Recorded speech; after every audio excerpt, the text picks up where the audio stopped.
Golf was one of only 3 sports that didn't have equal prize money for a major competition in 2019 or 2020. The men's majors were worth more than twice the amount than the women's, and that is according to a recent BBC study analysing prize money across more than 48 different sports. But the differences don't end there. Last year, every men's European Tour event was worth more than 7 times the amount than the ladies' European Tour events on average. And this year, the men have 11 more events than the women.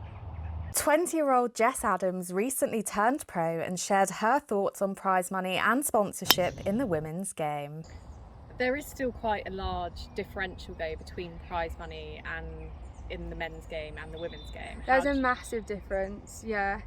But it is growing in the women's game, so I do think over time we will get closer, but it just will never be the same. Why do you think there's a difference?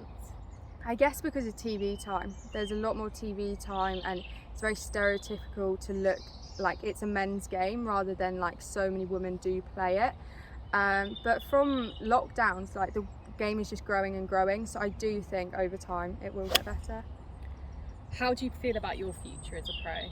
I'm really excited. I've enjoyed the tournaments I've played so far. Like, it's so exciting going to these tournaments and cameras are everywhere and there are the top players like Laura Davis and stuff.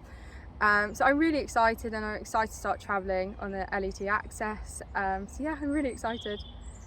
Are you worried about whether there'll be enough prize money for you to make a living?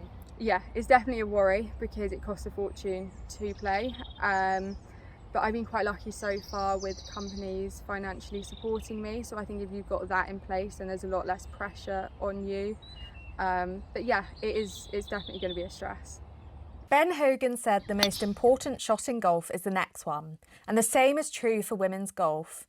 With increasing playing opportunities and television coverage, what happens next could be pivotal for the lives and careers of young women like Jess. Sarah Wilmore, Sports Gazette.